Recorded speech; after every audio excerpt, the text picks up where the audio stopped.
नमस्कार। Sunday special के इस एपिसोड में आपका स्वागत है।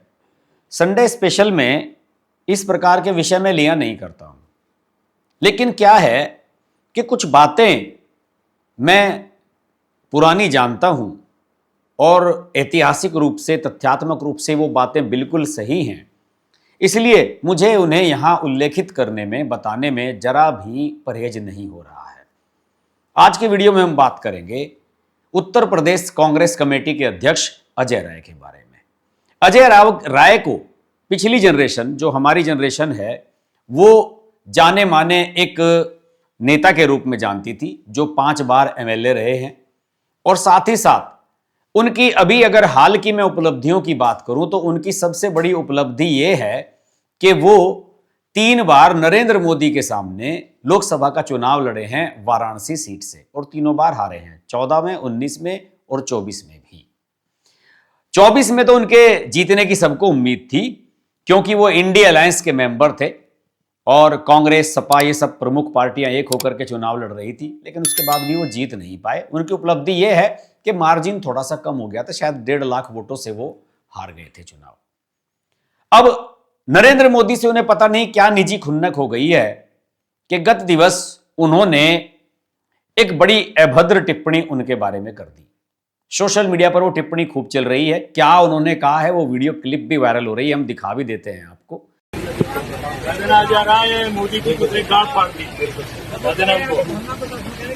राजना जिसने गांठ फाड़ दी मोदी की।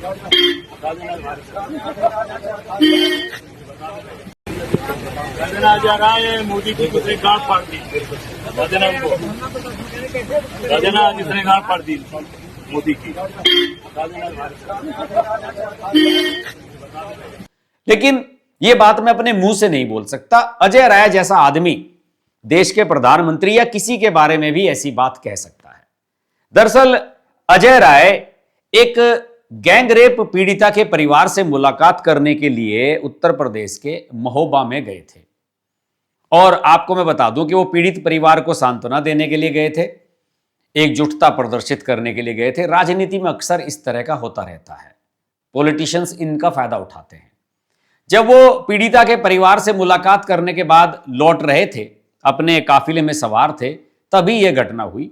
और सोशल मीडिया पर एक क्लिप चल रही है जिसमें वो गाड़ी में बैठे हुए हैं और बाहर किसी खड़े हुए अपने समर्थक से अनौपचारिक बातचीत कर रहे हैं, और कोई आदमी उसकी मोबाइल से अपनी वीडियो बना रहा है। इसी अनौपचारिक बातचीत के दौरान उन्होंने प्रधानमंत्री नरेंद्र मोदी के बारे में एक अत्यंत अमर्यादित, अभद्र और अपशब्दों से युक्त भाषा का प्रयोग किया। अब उससे साफ स्पष्ट हो रहा है कि अजय राय, जो वीडियो चल रहा है उसमें, अपनी कार में सवार होते समय कार्यकर्ताओं से यह कहते दिखाई दे रहे हैं कि कह देना मोदी से जाकर कि अजय राय ने उनकी फाड़ दी, कुछ इस तरह की बात कह रहे हैं। और यह कृत्य यही नहीं रुका, जब उनकी कार रवाना होते हुए धीमी धीमी गति में आगे बढ़ती है, तब भी इस बात को वो रिपीट करते हैं और अभद्र भाषा का इस्तेमाल करते हैं। इसे लेकर सोशल मीडिया पर शुक्रवार से ही एक रेलम पेल हो गई थी और मेरे ऊपर लगातार दबाव आ रहा था कि आपने इस पर वीडियो नहीं बनाया। मैंने सोचा कि इसके बारे में वीडियो क्या बनाऊं, लेकिन अचानक मुझे अजय राय की बैकग्राउंड, उनकी हिस्ट्री, वो किस तरह के व्यक्ति हैं और उनका परिवार किस तरह का रहा है, ये अचानक याद आ गया। तो मैंने सोचा कि इस पर संडे स्पेशल बनाएंगे, इत्मीनान से, प्रामाणिक रूप से आपको चीजें दिखाएंगे भी। भारतीय जनता पार्टी के नेताओं का इससे आहत होना स्वाभाविक है।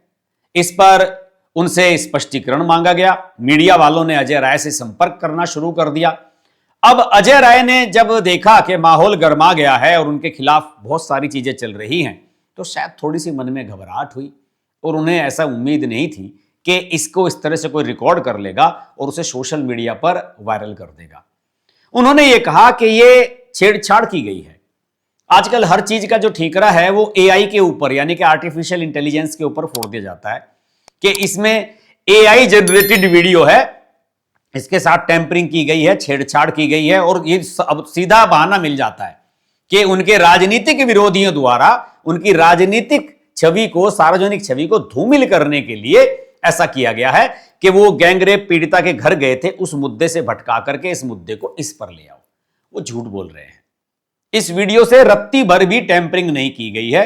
आप इस वीडियो को देखिए, टेम्परिंग की हुई वीडियो अलग से पता लग जाती है।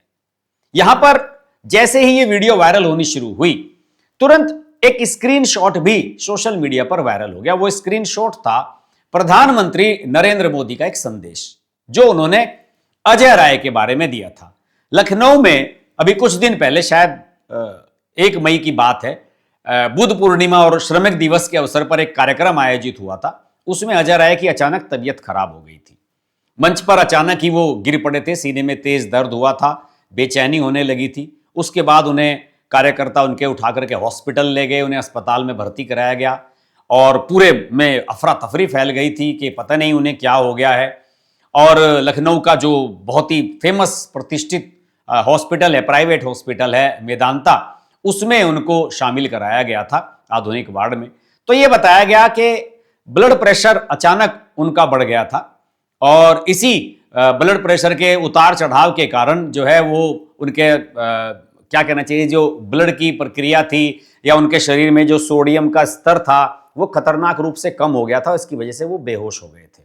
खैर, उनका जो है सभी टेस्ट वगैरह किए गए और बाद में ये पता लगा कि स्थिति नियंत्रण में है और वो धीरे धीरे रिकवर हो रहे हैं। उनके बारे में जब सोशल मीडिया पर इस प्रकार की खबर वायरल होनी शुरू हुई तो अजय राय ने सोशल मीडिया पर यह भी लिखा था कि बाबा विश्वनाथ की कृपा से अब वे स्वस्थ हैं और रिकवर कर रहे हैं, क्योंकि बाबा विश्वनाथ आप जानते हैं कि वाराणसी में हैं और वाराणसी से अजय राय का सीधा संबंध है। प्रधानमंत्री नरेंद्र मोदी वाराणसी के सांसद हैं।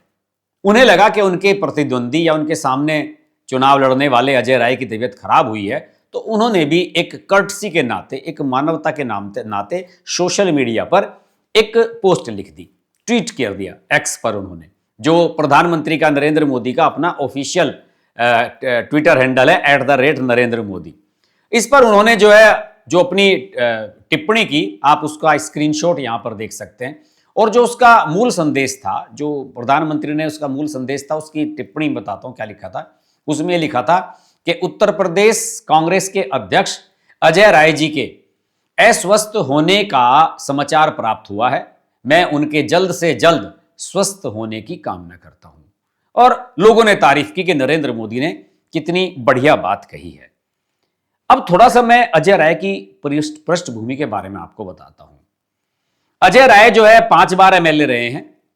मैं आपको बता दूं कि अपने कैरियर की शुरुआत आरएसएस की जो शाखा है एबीवीपी, उससे इन्होंने शुरू की थी और ये 5 बार एमएलए रहे। और जहां तक मेरा ख्याल है 1996, 2002, 2007 में तो ये बीजेपी के टिकट पर एमएलए रहे हैं, वाराणसी की एक विधानसभा सीट से।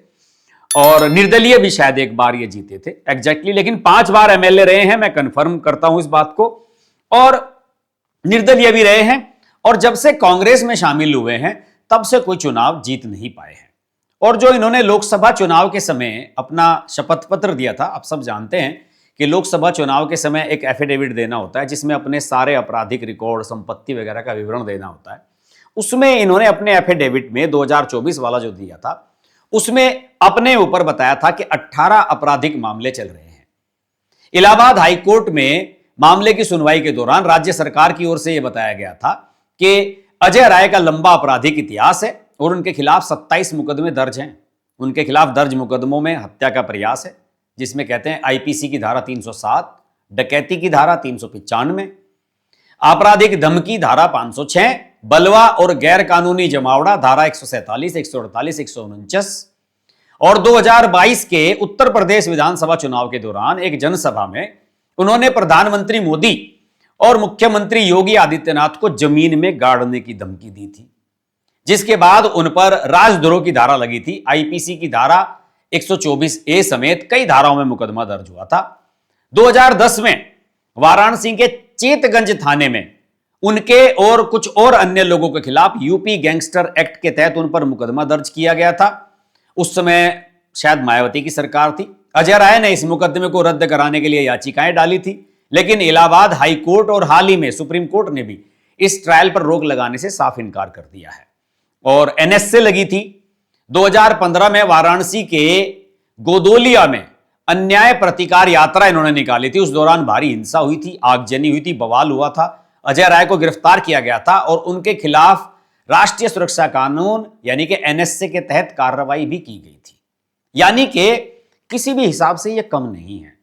लेकिन अब दोस्तों, इस वीडियो का सबसे महत्वपूर्ण हिस्सा आपको बताता हूं। एक छोटी सी कहानी में अजय राय के बारे में बताता हूं। अजय राय एक दिग्गज परिवार से आते हैं और ये जो घटनाक्रम है ये लगभग 3 दशक पुराना है। आज की जनरेशन जेन जी इसके बारे में नहीं जानते हो, क्योंकि ये जानना आवश्यक है। एक जघन्य हत्याकांड हुआ था 3 अगस्त 1991 को, यानी कि 3 अगस्त 1991 की दोपहर को। अजय राय के जीवन का सबसे खौफनाक और दिशा बदल देने वाला वो क्षण था। वाराणसी के व्यस्त लहुरा बीर इलाके में चेतगंज स्थित उनके घर के बाहर अजय राय अपने बड़े भाई अवधेश राय के साथ खड़े थे। तभी एक मारुति वैन वहां आकर रुकी और बिना किसी चेतावनी के आधुनिक ऑटोमेटिक हथियारों से अवधेश राय पर ताबड़तोड़ गोलियां बरसा दी गई। पूर्वांचल में अपना खौफ कायम करने के लिए मुख्तार अंसारी गैंग ने इस दिन दहाड़े हत्या को अंजाम दिया था। वही मुख्तार अंसारी जो सपा और बसपा के सांसद रहे, विधायक रहे। अपने भाई को खून से लथपथ तड़पते देखने के बाद अजय राय ने चेतगंज थाने में एक प्रत्यक्षदर्शी के रूप में कि मेरे सामने यह घटना हुई है, मुझे नहीं पता कि वो वहां पर मौजूद थे या खुद ही इसमें प्रत्यक्षदर्शी बन गए, एक एफआईआर दर्ज कराई थी। और उस समय के उभरते हुए बाहुबली मुख्तार अंसारी, उसके गुर्गों भीम सिंह, अब्दुल कलाम, इन सब लोगों को नामजद कराया था। यहीं से एक भाई की अपने भाई के हत्यारों को सजा दिलाने की मैराथन कानूनी लड़ाई की शुरुआत हुई थी और इसे अपने मकाम तक पहुंचने में दोस्तों 3 दशक लगे। अजय राय अपने भाई के अपराधियों को, आरोपियों को सजा दिलाने के लिए लड़ते रहे, लेकिन जो उनके दुश्मन थे मुख्तार अंसारी और बाकी सब लोग, वो सब आपको पता ही है, सपा बसपा के अंदर रहे। सपा की सरकार आई, सपा में चले गए, बसपा की सरकार आई, बसपा में चले गए। कई अदालतें बदली गई। 23 नवंबर 2007 को वाराणसी कोर्ट के पास एक रहस्यमय बम धमाके का बनाकर सुरक्षा कारणों से मामले को इलाहाबाद हाईकोर्ट में ले जाया गया और वर्षों तक उस पर स्टे लगवा दिया गया। मुख्तार का खौफ इतना था कि वह गवाहों को डराने, खरीदने, उनकी हत्या करने, जैसे नंदकिशोर रुंगटा, कृष्णानंद राय, इन सब लोगों को मार डाला गया था। कृष्णानंद राय तो बीजेपी के विधायक थे उस समय, वो इसके लिए जाना जाता था। मुख्तार अंसारी अब इस दुनिया में नहीं रही, आपको पता ही है योगी जी ने कैसे जेल में सड़ा सड़ा कर उसको मारा है। लेकिन अजय राय और एक अन्य चश्मदीद गवाह विजय पांडे मुख्तार के इस खौफ, धनबल और राजनीतिक रसूख के सामने डरे नहीं और बचाव पक्ष के शीर्ष वकीलों की आक्रामक जिरह के बावजूद अजय राय अदालत में अपने बयानों से पीछे नहीं हटे। ये उनकी तारीफ करनी होगी कि अपने भाई के लिए वो लड़ते रहे। एक अंतहीन लड़ाई और थकाऊ लड़ाई चलती रही, कुछ नहीं हो सका। ऐतिहासिक मोड़ 2017 में आया जब उत्तर प्रदेश में योगी आदित्यनाथ की सरकार बनी। योगी आदित्यनाथ ने प्रदेश के सारे अपराधियों के खिलाफ एक अभियान चलाया। मुख्तार अंसारी, अफजाल, अतीक अहमद, सबके खिलाफ कि इन सब को ठिकाने लगाना है। और योगी सरकार ने जीरो टॉलरेंस जो माफियाओं के खिलाफ दिखाई, उसका लाभ अजय राय को मिला। योगी जी ने आदेश दिए कि जितने भी इन अपराधियों के खिलाफ मामले हैं, सब में फास्ट ट्रायल होना चाहिए।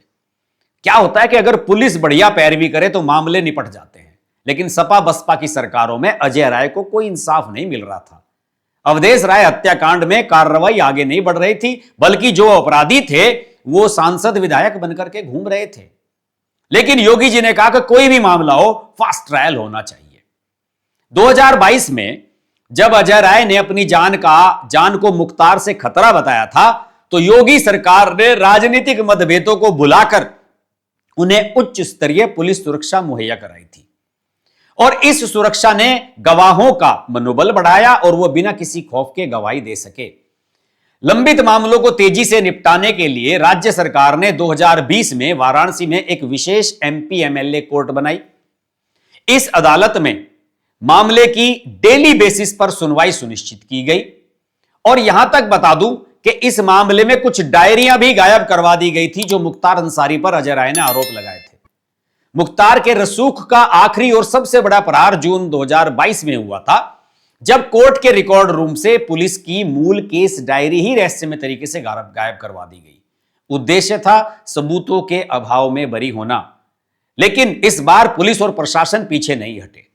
कैंट पुलिस ने तुरंत डायरी गायब होने की नई एफआईआर दर्ज की और अभियोजन पक्ष ने अदालत में मजबूती से पैरवी की कि मूल डायरी के न होने पर भी प्रमाणित फोटोकॉपी के आधार पर सुनवाई जारी रखी जाए, और अदालत ने इसे स्वीकार कर लिया और माफियाओं की सबसे बड़ी चाल को नाकाम कर दिया।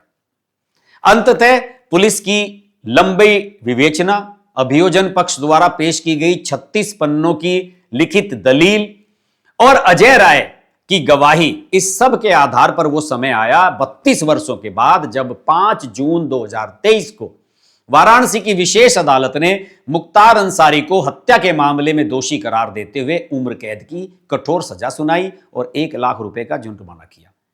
61 से अधिक संगीन मामलों वाले मुख्तार को उसके जीवन में पहली बार किसी हत्या के केस में उम्र कैद हुई थी। और अजय राय के लिए केवल एक अदालती फैसला नहीं था, बल्कि उनके जीवन का सबसे बड़ा संघर्ष था, सबसे बड़ी लड़ाई थी जो उन्होंने बीजेपी सरकार के समय में जीती। अब देखिए, दशकों तक जिन सरकारों में माफियाओं को संरक्षण मिलता था, उन परिपाटियों को तोड़ते हुए योगी सरकार के दृढ़ प्रशासनिक और पुलिस तंत्र ने यह साबित कर दिया कि जब राज्य की इच्छा शक्ति मजबूत हो तो 32 साल पुराना और कितना भी रसूखदार माफिया क्यों ना हो, उसे कानून के आगे घुटने टेकने ही पड़ते हैं। लेकिन अजय राय गालियां देते हैं नरेंद्र मोदी को, मिट्टी में मिलाने की बात करते हैं योगी आदित्यनाथ को। मैं तो इस वीडियो में सिर्फ दोस्तों योगी जी से एक ही अपील करना चाहूंगा कि अजय राय जैसे एहसान फरामोश लोगों को सबक सिखाया जाना चाहिए। ऐसे बहुत सारे मामले हैं अजय राय के खिलाफ जो चल रहे हैं, और राहुल गांधी, प्रियंका गांधी, इन सबको वो लोग बड़े पसंद हैं जो नरेंद्र मोदी को गाली देते हैं। इमरान मसूद, अजय राय, गाली दो इनाम पाओ। कांग्रेस के लिए अजय राय ने क्या किया है? 3 बार चुनाव हारे हैं नरेंद्र मोदी से, और फिर भी उन्हें प्रदेश अध्यक्ष बनाया हुआ है। पहले भी बनाया था, फिर दोबारा बनाया था इनको प्रदेश अध्यक्ष। क्यों? सिर्फ इसलिए कि ये नरेंद्र मोदी को खुलेआम गाली देते हुए घूमते हैं। तो योगी जी अब तो कोई मामला निकालिए और अजय राय जैसे एहसान फरामोशों को सबक सिखाइए। ये लातों के भूत हैं, ये बातों से नहीं मानेंगे। आज के वीडियो में इतना ही। वीडियो अच्छा लगे तो लाइक करें, शेयर करें और कमेंट के माध्यम से अपनी टिप्पणी अवश्य दें, वो हमारे लिए बहुत महत्वपूर्ण है। नमस्कार। अगर आपको हमारी वीडियो पसंद आई तो वीडियो को लाइक करें, चैनल को सब्सक्राइब करें और नोटिफिकेशंस के लिए बेल आइकन को प्रेस करें।